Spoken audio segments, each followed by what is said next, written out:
72 miss world పోటీలు తెలంగాణలో అంగరంగ వైభవంగా నిర్వహిస్తున్నారు. ఈ నేపథ్యంలో ఒక వారం రోజుల నుంచి కొన్ని హాట్ కామెంట్స్ వస్తున్నాయి. ఏంటంటే ఇంగ్లాండ్కి చెందినటువంటి సుందరీమణి మెల్ల మ్యాగీ చేసినటువంటి వ్యాఖ్యలు ఏవైతే ఉన్నాయో ఆమె దేశం ఇంగ్లాండ్ వెళ్ళిన తర్వాత కొన్ని కీలకమైనటువంటి వ్యాఖ్యలు చేశారు.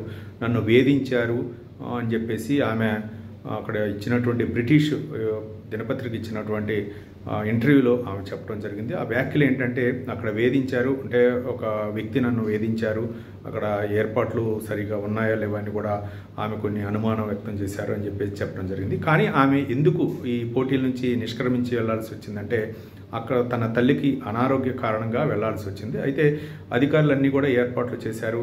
అక్కడ ఫ్లైట్ టికెట్స్ అన్నీ కూడా ఏర్పాటు చేసి పంపడం జరిగింది. అయితే రన్నరప్లో ఉన్నటువంటి ఇంగ్లాండ్లో రన్నరప్గా ఉన్నటువంటి కంటెస్ట్ని రమ్మని కూడా చెప్పడం జరిగింది. సరే రావడం జరిగింది. మొత్తానికి ఆమె 3 చోట్ల పాల్గొన్నారు. ఒక చోట రామోజీ ఫిల్మ్ సిటీ, మరో చౌమహల్లా ప్యాలెస్, అలాగే సెక్రటేరియట్లో విందు భోజనాలకు వెళ్ళడం జరిగింది. అయితే ఎక్కడా కూడా ఎలాంటి అవాంఛనీయ సంఘటనలు కానీ ఎవరు కూడా ఆమెను అసభ్యంగా ప్రవర్తించినటువంటి సందర్భం లేదని చెప్పేసి పర్యాటక శాఖ ప్రత్యేక ప్రధాన కార్యదర్శి జయేష్ రంజన్ అయితే మాత్రం వివరణ ఇవ్వడం జరిగింది. నాకు ఈ బాధ్యతలు అప్పచెప్పారు, నేను అన్నీ కూడా స్వయంగా పర్యవేక్షించాను, కానీ ఆమె ఈ ఆరోపణలు ఎందుకు చేశారో అర్థం కావటం లేదని చెప్పేసి జయేష్ రంజన్ చెప్పడం జరిగింది. మొత్తానికి తెలంగాణ ప్రభుత్వం అయితే మాత్రం చాలా ప్రతిష్టాత్మక నిర్వహించినటువంటి ఈ అందాల పోటీలపై అయితే మాత్రం ఇంగ్లాండ్ చెందినటువంటి సుందరీమణి మిల్లీ మ్యాగీ చేసినటువంటి వ్యాఖ్యలు అయితే తీవ్ర దుమారం. ఇటు తెలంగాణలో కూడా రాజకీయ ప్రకంపనలు చెలరేగుతున్నాయి. కానీ పర్యాటక శాఖ ప్రత్యేక ప్రధాన కార్యదర్శి జయేష్ రంజన్ అయితే మాత్రం వివరణ ఇచ్చారో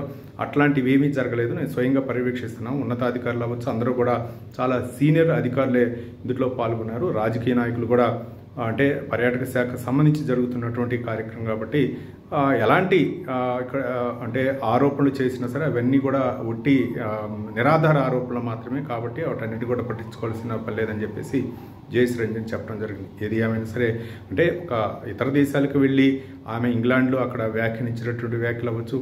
ముఖ్యంగా హైదరాబాద్లో పేదరికం ఉంది, ఆ పేదరికాన్ని చూసి నేను మాట్లాడాను అంటే పేదరికం అన్ని చోట్ల ఉంటుంది, కానీ ఆమె ఈ వ్యాఖ్యానించడం అయితే మాత్రం సరైనది కాదు, నిరాధారమైనటువంటి ఆరోపణ అని చెప్పేసి జయేష్ రంజన్ వివరణ ఇచ్చారు.